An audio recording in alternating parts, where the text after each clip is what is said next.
तो जैसा कि लास्ट एपिसोड में हमने देखा था कि मास्टर एचिन को अपनी कल्टीवेशन को इम्प्रूव करने के लिए बहुत ही स्ट्रॉन्ग स्पिरिचुअल एनर्जी की जरूरत थी। तो ऊजी पैलेस के डिसाइपल्स ने उन्हें क्लाउड हिडन सेक के पास मौजूद आर्टिफैक्ट के बारे में बता दिया। यह आर्टिफैक्ट प्योर स्पिरिचुअल पावर को जनरेट कर सकता था। तो मास्टर एचिन उस सेक में जाकर उस डिमोनिक आर्टिफैक्ट को टेम करते हुए इसका मास्टर बन गए। साथ ही उनकी पावर्स को देखकर उन्हें द हिल गॉड टाइटल भी दिया गया।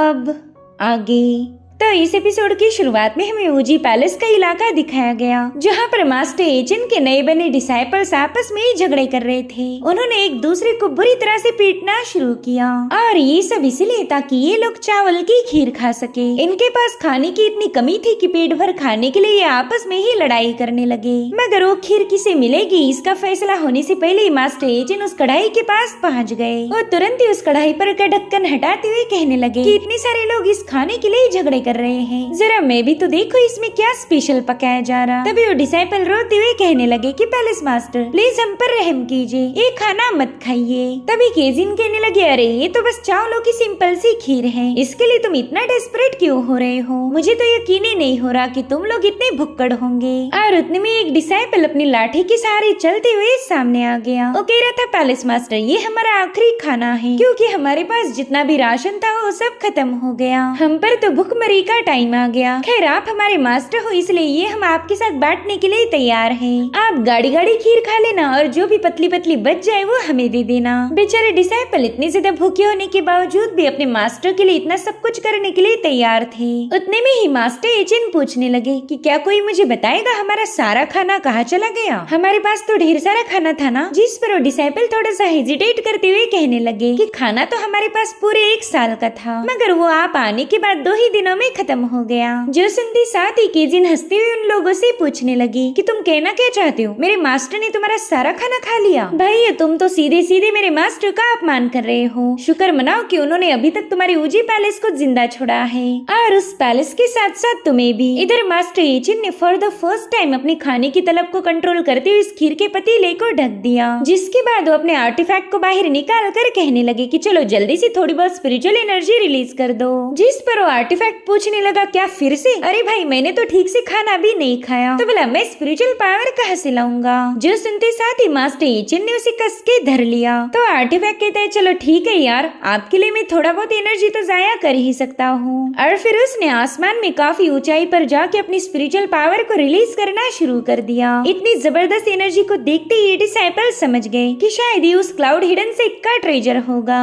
जिसके बारे में हमने मास्टर को बताया था। और अब देखते ही देखते वो पूरी जगह स्पिरिचुअल पावर से खिल उठी। ढेर सारी सब्जियां काफी तेजी के साथ ग्रो होने लगी, जिन्हें देखते साथ ही डिसाइपल्स तो हद से ज्यादा खुश हो गए। मास्टर एचिन के वहाँ आने के बाद पहली बार उन्हें पेट भर के खाना मिलेगा। साथ ही साथ मास्टर एचिन ने तो वहाँ पर स्ट्रॉबेरीज के पौधे उगाना भी शुरू कर दिए, जिसके चलते काफी बड़े बड़े फ्रूट्स ग्रो होकर रेडी हो जाते हैं। अब केजिन ने जैसे ये सब देखा उसे लग रहा था कि यहाँ पर जो फेंको वो ग्रो हो रहा, तो क्यों ना मैं अपना एक चांदी का टुकड़ा फेंकूं, शायद इससे चांदी का एक पौधा निकल आ जाए। और फिर उस पीस को आसमान की तरफ थ्रो करते हुए वो ऊपर वाले से दुआ करने लगी कि अगर मुझे इस कॉइन के मल्टीप्लाई करके कुछ ढेर सारे कॉइन्स मिल जाए तो आपकी इस बच्ची की जिंदगी सुधर जाएगी मालिक। मगर इसकी इस इबादत करने का कोई फायदा नहीं हुआ। उतने में हमें आसमान में एक बंदी नजर आती है जो कि किसी से डर के भाग रही थी, और जो लोग उसका पीछा कर रहे थे वो उससे कहने लगे कि इस दुनिया में ऐसी कोई जगह नहीं जहाँ पर तुम हमारे होली सेक से खुद को बचा पाओ। और उतने में उस बंदी पर एक जोरदार अटैक होकर वो जमीन पर पटकी गई। मास्टर एचिन ने देखा कि ये बंदी तो उनकी स्ट्रॉबेरी के पास आकर गिर गई है। वेल इस बंदी का नाम था मोरांगजू। वो मास्टर एचिन की तरफ मदद का हाथ आगे बढ़ाते हुए वहीं पर बेहोश हो गई। मास्टर एचिन ने नोटिस किया कि इस बंदी के हाथ में कोई वेपन ना होकर एक बड़ा सा चम्मच था। मास्टर तो उसे देखते ही सोच में पड़ गए कि आखिर इस बंदी के हाथ में क्या चीज है। मैंने ऐसी ही चीज देखी हुई मगर कहा ये मुझे याद नहीं आ रहा। और उतने में जो लोग इस बंदी को फॉलो कर रहे थे वो वहाँ पर पहुँच जाते हैं। वो कल्टीवेटर्स इस बंदी से कह रहे थे कि मोरंग अब बेवजह मरने का नाटक मत करो, चुपचाप से हमारे साथ चलो ताकि तुम हम भाइयों के लिए बड़ी आसा खाना बना पाओ। तुम्हारे हाथ की बनी हुई इमॉर्टल डिशेस का मजा ही कुछ और है। अब इमॉर्टल डिशेस का नाम सुनते ही मास्टर एचिन भी थोड़े से सरप्राइज्ड हो गए। वो बंदे उससे कह रहे थे कि अगर तुम बिना कोई तमाशा खड़ा करे हमारे साथ चलोगी तो हम तुम्हें दी जाने वाली पनिशमेंट को कम करवा सकते हैं। दरअसल ये लोग लिंगलोंग होली सेक के डिसाइपल थे, जो कि इस दुनिया का स्ट्रॉन्गेस्ट फैक्शन के साथ साथ काफी ज्यादा बदनाम भी था।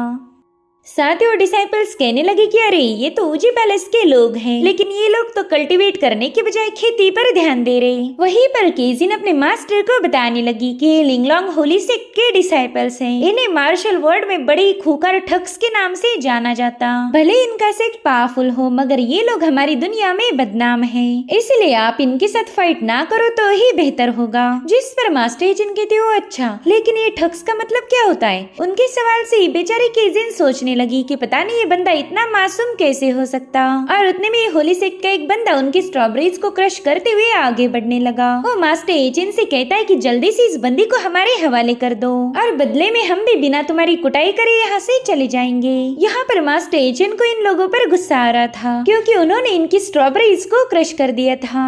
अब उस बंदे से पूछते कि क्या ये लड़की खाना पका सकती है, जिस पर वो बंदा जवाब देते हुए कहने लगा कि कोई मामूली कुक नहीं बल्कि एक इमॉर्टल शेफ है। इसके जैसी लजीज इमॉर्टल डिशेस कोई और बना ही नहीं सकता। इसके हाथ का खाना खाकर हम कल्टीवेटर्स बड़ी तेजी के साथ कल्टीवेशन में प्रोग्रेस कर सकते। लेकिन ये कैसे हो सकता है कि तुम्हें इमॉर्टल शेफ के बारे में कोई आइडिया ही नहीं? कहीं तुम इस दुनिया में नए तो नहीं आए? अरे हाँ, मैं तो भूल ही गया था कि तुम्हारा ऊजी पैलेस तो बस एक मामूली सा फैक्शन है। तुम्हारे पास भला ऐसे रेयर शेफ्स कहाँ से आएंगे? उतने में ही मास्टर एचिन उस बंदे को बता रहे थे कि हाँ, इतने दिनों तक तो हमारे पास कोई शेफ नहीं था, मगर अब हमारे पास भी इमॉर्टल शेफ होगी। और फिर मास्टर ने अपनी जबरदस्त डिवाइन पावर का यूज करते हुए उस बंदे को एक ही पंच में निपटा दिया, जो देखकर उसके साथ आए बंदे मास्टर एचिन पर काफी ज्यादा भड़क जाते हैं। वो कह रहे थे कि तुमने होली सेक्ट के बंदे पर अटैक करने की जुर्रत दिखाई है, शायद तुम्हें अपनी जिंदगी से जरा भी लगाव नहीं। और फिर उस कल्टीवेटर ने अपनी ढेर सारी तलवारों का यूज करते हुए मास्टर एचिन पर अटैक कर दिया, जिससे तो वहाँ पर एक जोरदार ब्लास्ट हो जाता है। इधर उस बंदे को लग रहा था कि उसका ओपोनेंट तो मारा गया होगा, मगर उसे तो झटका तब लगा जब उसने देखा कि अरे भाई साहब, इस बंदे पर तो मेरे हमले का कोई असर ही नहीं हुआ।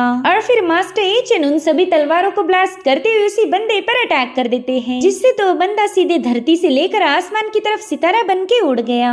उस बंदे की टेक ऑफ स्पीड को देखकर तो मास्टर के डिसाइपल्स काफी ज्यादा हैरान थे। और अब बाकी बचा तीसरा बंदा, भाई उसकी तो फटके हाथ में आ गई थी। वो कहने लगा भाई साहब प्लीज मुझे मत मारो, देखो मैं यहाँ से चुपचाप चला जाऊंगा, मैं उस बंदे को बिल्कुल भी कैप्चर नहीं करने वाला, प्लीज मुझे बख्श दो यार। मगर तभी मास्टर एचिन की नजर पड़ी अपनी क्रश हुई स्ट्रॉबेरी पर, जिससे तो उन्हें और ज्यादा गुस्सा आ गया। वो तुरंत ही उस स्ट्रॉबेरी के पल्प को उठाते हुए कहने लगे कि तुमने मेरे नुकसान के लिए माफी मांगनी चाहिए थी, लेकिन माफी के बजाय तो तुमने बस रहम की भीख मांगी। और अब यहाँ पर मास्टर एचिन की पावर्स एक्टिवेट होते एक एनर्जी स्ट्राइक सीधे जाकर उस बंदे के माथे के आर पार घुस चुकी थी, जिससे वो भी स्ट्रॉबेरी जैसे ही क्रश हो गया। इधर केजिन और उसके साथ ही मुरोंग को सहारा देते हुए उठा लेते हैं। तो इस तरह से मास्टर एचिन ने मुरोंग की जान बचा ली। इधर वो आर्टिफैक्ट तो मास्टर एचिन का गुस्सा देखकर ही सहम गया था। वो रोते हुए हेवंस को याद करके कहने लगा कि मुझे ऐसा खौफनाक बंदा नहीं चाहिए था, ये बंदा तो किसी को भी उड़ा देता है। मुझे तो कोई ऐसा मास्टर चाहिए था जो मेरा लाड करे, मेरी केयर करे, लेकिन ये तो बिल्कुल उसका अपोजिट है। अब मुरोंग अगले दिन तक थोड़ी बहुत रिकवर्ड हो चुकी थी, तो वो मास्टर एचिन की मदद के लिए उनका शुक्रिया अदा करती है। मास्टर एचिन उससे पूछ रहे थे कि बताओ उन लोगों ने तुम पर किस चीज से अटैक किया था? जरूर से उन्होंने कोई पावरफुल वेपन यूज किया होगा, इसीलिए तो तुम इतना ज्यादा घायल हो गई। जिस पर मुरोंग बताती है कि उनके पास एक पावरफुल विप था, जिससे उन्होंने मुझ पर कई सारे हमले किए, मगर बस थोड़ी दिनों में मैं पूरी तरह से ठीक हो जाऊंगी। तो केजिन उसे बताने लगी कि सिस्टर मैं इस कल्टीवेशन की दुनिया को अच्छे से पहचानती हूँ। हमारी इस दुनिया में इमॉर्टल शेफ्स काफी रेयरली पाए जाते, और जिस भी मेजर फैक्शन के पास ऐसे शेफ हो तो वो लोग उन शेफ को बड़े ही प्यार और इज्जत से ट्रीट करते हैं। तो फिर उस लिंगलोंग होली सेक्ट ने तुम्हारे साथ इतना बुरा बर्ताव क्यों किया होगा? जिस पर मुरोंग बताने लगी कि होली सेक्ट काफी ज्यादा चालाक और बेरहम है, मुझे उनके बारे में ऑलरेडी पता था कि वो इस मार्शल वर्ल्ड में कितने ज्यादा बदनाम हैं, इसलिए मैंने उनके लिए खाना बनाने से इनकार कर दिया। मगर वो लोग दूसरों की इच्छाओं को हमेशा नजरअंदाज करते हैं, उन्होंने तो गुस्से में आकर मुझे कैद करवा दिया और फिर वो जबरदस्ती मुझसे खाना बनवाने लगे। दिन रात बस खाना पका और उनकी सेवा करो, मुझे तो आराम करने के लिए भी वक्त नहीं दिया गया। मास्टर एचिन भी उसकी कहानी काफी केयरफुली सुन रहे थे। मुरोंग बताती है कि मैंने कई दफे वहाँ से भागने की कोशिश की, मगर वो लोग हर बार मुझे कैप्चर कर लेते। हालांकि इस बार मेरी किस्मत अच्छी थी कि मेरी तुम लोगों से मुलाकात हुई। मास्टर एचिन ने मुझे उस जहन्नुम में जाने से बचा लिया। मैं तो हमेशा आपकी एहसानमंद रहूंगी। इनफैक्ट मैं तो मास्टर एचिन के लिए दिन रात एक घोड़े या बैल जैसी मेहनत करने के लिए भी तैयार हूँ। जो सुनते साथ ही मास्टर एचिन अपने उसी इनोसेंट अंदाज में पूछते हैं कि क्या कहा तुमने, घोड़े या बैल, वो क्या होते हैं, क्या हम उन्हें खा सकते हैं? और उतने में उनके पेट में गुड़ गुड़ की आवाज आने लगी, यानी कि उन्हें भूख लग गई थी। तो मुरंग अपने प्रोफेशनल शेफ स्टाइल में उनके लिए खाना पकाना शुरू कर चुकी। वो तो बड़े ही कूल अंदाज में उस खाने को टॉस कर रही थी, जो देखते साथ ही केजिन के मुंह में पानी आ गया। साथ ही साथ उस खाने की खुशबू से पूरा कमरा भर जाता है। और फिर थोड़ी देर में मुरंग की डिश बन के तैयार हो गई, तो तुरंत इन दोनों को सर्व करती है। केजिन तो इस खाने को चखने के लिए काफी ज्यादा एक्साइटेड थी। वो कहने लगी कि ठीक 10 सालों बाद मैं एक प्रोफेशनल शेफ के हाथ का बना खाना खाऊंगी। ये बात तो माननी पड़ेगी कि मैंने पिछले जन्म में काफी अच्छे काम किए होंगे, इसलिए तो मुझे इतना लजीज खाना नसीब हुआ। अब वो बड़े एक्साइटमेंट के साथ उस पॉट को ओपन करती है, जिसमें स्ट्रॉबेरी वाला फ्राइड राइस था। अब जहाँ तक केजिन को पता है कि स्ट्रॉबेरी मीठी होती है, इसलिए उसे तीखे चावलों में डालना सही नहीं। तो वो थोड़ी सी परेशान होकर कहने लगी कि मेरी प्यारी बहना, ये कौन सा डार्क क्विज़िन है तुम्हारा? भला चावलों में स्ट्रॉबेरी कौन डालता? पता नहीं यार, ये राइस कैसा होगा। और फिर उसकी नजर पड़ी अपने मास्टर पर, जो कि बड़े ही तेजी के साथ अपने चावलों को एक ही सांस में खत्म कर चुके। जिसके बाद वो कह रही थी, वाह ये तो लाजवाब था, ये राइस तो वाकई डिलीशियस है। जिस पर मुरंग उन्हें बताने लगी कि अगर हमारे पास ताजा मटन होता तो मैं इससे भी बेहतर डिश बना के आपको खिला सकती थी। मेरे पास ऐसी कई सारी रेसिपीज है जो आपको पसंद आएगी। इधर केजिन ने कंफ्यूजन में एक बाइट खा लिया और खाते साथ ही उसकी बॉडी से बहुत ही स्ट्रॉन्ग एनर्जी रिलीज होने लगती है। वो तो मुरंग के हाथ का एक ही निवाला खाकर ब्रेक थ्रू कर गई। ये देखो, आर्टिफैक्ट भी उस चावल को टेस्ट करना चाहता था, मगर वो उसमें अपना मुंह घुसा पाई इससे पहले मास्टर एचिन बोल उठाकर उस पर भी भिड़ गए। यानी कि उन्होंने अपने खाने के साथ साथ केजिन का खाना भी चट कर दिया। जिसके बाद वो मुरंग से कहने लगे कि क्या मुझे थोड़ा सा और चावल मिल सकता है? उनकी ऐसी मासूम सी शक्ल देखकर मुरंग को बुरा लग रहा था। उन्हें बताते कि फिलहाल तो हमारे पास खाना बनाने की ज्यादा सामग्री मौजूद नहीं, इसलिए मैं तो आपको पेट भर के खाना नहीं खिला सकती। लेकिन मुझे पता चल चुका है कि आपको इमॉर्टल डिशेस काफी ज्यादा पसंद आती, तो मेरे पास एक बेहतरीन आइडिया है। उससे तो हम बड़ी ही तेजी के साथ इमॉर्टल डिशेस बना पाएंगे। अब मुरंग का आइडिया क्या था ये हमें फिलहाल तो बताया नहीं गया। सो ये सीन यहीं पर कट होकर हम एक मास्टर को देख पाते हैं, जो कि एक बंदी से कह रहा था कि अगर तुम्हें इमॉर्टल शेफ कंपटीशन जीत कर रातों रात फेमस बनना है तो तुम्हें भी मेरी मदद करनी होगी। तुम्हें तो ये बात अच्छे से पता होगी कि इस दुनिया में हमें फ्री का कुछ नहीं मिलता।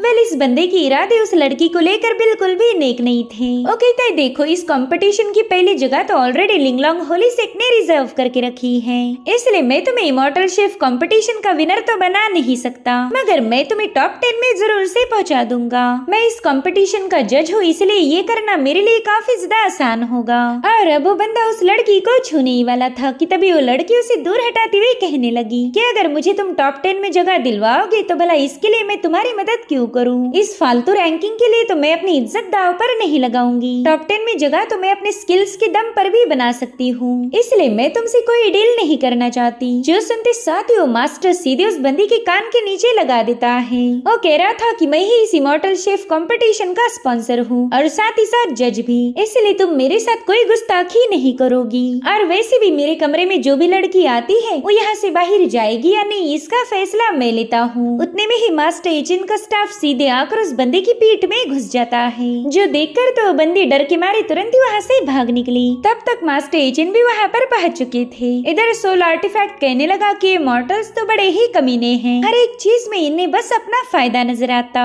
अगर ऐसी बात है तो मुझे भी इस कॉन्टेस्ट का जज बनना। तभी मास्टर एचिन कहने लगे, हाँ बिल्कुल मैं भी जज बनूंगा, ताकि इस कॉन्टेस्ट में पकाया जाने वाला हर एक खाना मैं टेस्ट कर सकूं। और अब हमें इमॉर्टल शेफ कॉन्टेस्ट के लिए रजिस्ट्रेशन दिखाया गया, जहाँ पर कई सारे शेफ इसमें पार्टिसिपेट करना चाहते थे, जिनमें की केजिन और मुरंग भी शामिल है। अब तो मुरंग को होलीसेक से कोई डर नहीं, क्योंकि उसे पता था कि मास्टर एचिन उसे बचा लेंगे। और वो यहाँ पर आई है मास्टर एचिन के लिए खाने का जुगाड़ करने। अब यहाँ पर हमें होलीसेक का एक और बंदा दिखाया गया, जिसका नाम था नैनशा। वो कह रहा था कि आज जिसकी भी किस्मत बुरी होगी वही इस कॉन्टेस्ट में जीत हासिल करेगा, क्योंकि कॉन्टेस्ट के विनर को तो हम अपने साथ ले जाने वाले हैं। तो हमारे होलीसेक में आने के बाद वैसे भी उनकी जिंदगी बर्बाद हो जाएगी। और तभी उसका सर्वेंट उसे बताने लगा कि देखिए मुरंग भी यहाँ पर आ चुकी, अगर आप इशारा करो तो मैं अभी जाकर उस बंदी को खत्म कर दूं। हालांकि नानशाओ ने इसके लिए मना कर दिया। वो कह रहा था कि मैं मुरंग को इतनी आसान मौत नहीं देना चाहता, मैं तो उसे होलीसेक में ले जाकर प्रॉपरली टॉर्चर करूंगा।